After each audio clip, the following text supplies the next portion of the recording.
and gentlemen, the GMs have arrived, and we start off with the most difficult one we will get this season, Glassway.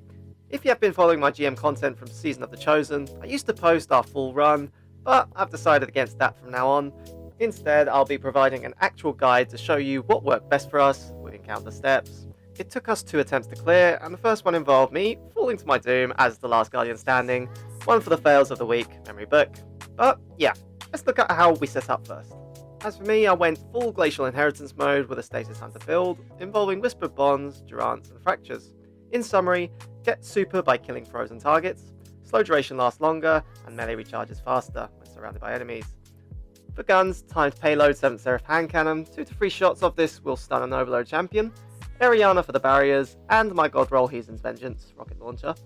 I used Assassin's Cowl, which grants you invisibility on melee kills and finishes. This came in so handy during the boss fight. We will see this in action shortly. I was also rocking Sundering Blast paired with Glacial Inheritance. Stunning champions creates an explosion and gains super based on the number of super kills, respectively. My buddy Reaper was running Ursa Titan, Fatebringer with explosive payload and Vision Scout for overloads and barriers respectively, and Voice was running a Deadman Scout for barriers and an SMG for overloads. Thinking back, there probably are better loadouts for this, but at the end of the day it got us the clear and it worked for us. Anyhow, let's get to the run itself. First part is the chasm area. Not much to do here, just an overload captain and some adds. Just take your time and kill everything at distance. Once you get past the chasm, you will find 2 areas. The first one with a couple of champions, and the second one with a boss and a few champions. Just take your time, focus on snipers, and make sure you take out the overloads, as they can easily ruin your run. Once you get past the second room, a third one will be there. This room is a little bit tricky, as you'll need to get the adds to spawn first. Jump up to the right as they spawn, and try and take out snipers and the overload. Once done, start focusing on the boss. There will be barrier servitors spawning in as you take down the boss, so try and take them out at distance. Once you get past this boss area, you will have another chasm area to get through. Just a few adds and a couple of overloads to deal with. This next encounter is a little bit more trickier, so you will need to capture a Vex plate. Adds will spawn on the ridges either side of you and your group. What we did was capture 15% at a time.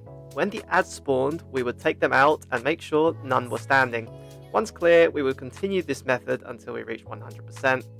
After that, there will be a ton of snipers and adds in the area. Just make your way through them until they're all down. This, ladies and gentlemen, is where the nightmare begins. All that sounded really easy, right? The boss room is a ton of fun. You will have Little Boss Man and Big Boss Man.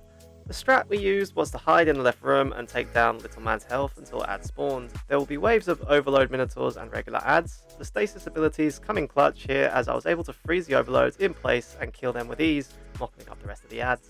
Our 2 Ursa Titans would chain supers off each other whilst the overloads and wyverns were spotted, stopping them from completely wiping our asses.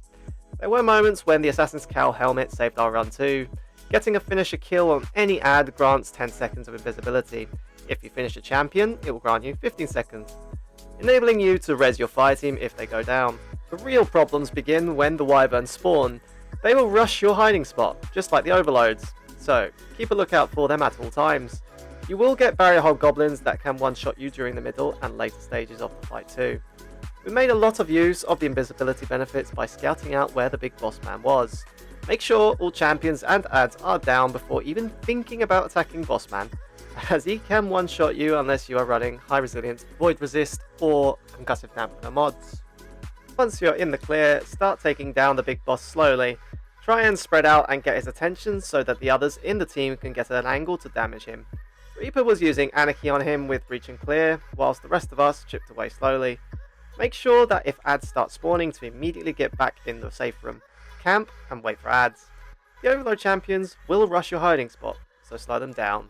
Freeze them, stun them, nuke them even. You get the gist. Just get rid of them ASAP. If there are barrier champions, don't worry as they stay outside, so take them out at a distance if possible. There will be multiple waves of adds, but the most difficult by far is the final wave. Don't make the mistake that we did, as we took out Little Boss too quickly before killing adds.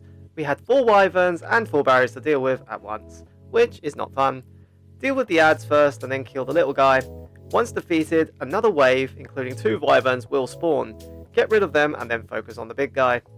I was having party issues, amongst other stuff, during our run, so we just managed to clear in sub 45 minutes. We spent 75% of the time in the boss room. Make sure you are fully prepared for this fight, as it is one of the most difficult ones in the game. Due to time running out, we decided to not kill the Hobgoblin champions and sacrifice Platinum, and went for the boss kill. If you're planning to farm Nightfall weapons during this strike, just don't bother. Me and the boys will figure out a better loadout and strat for this strike, as we did die a lot during the boss room fight. Anyhow, hope you found this slightly useful. Leave a like and subscribe if you are enjoying the content, and let me know in the comments what you think, and I will see you in a future video. Until then, latest Guardian.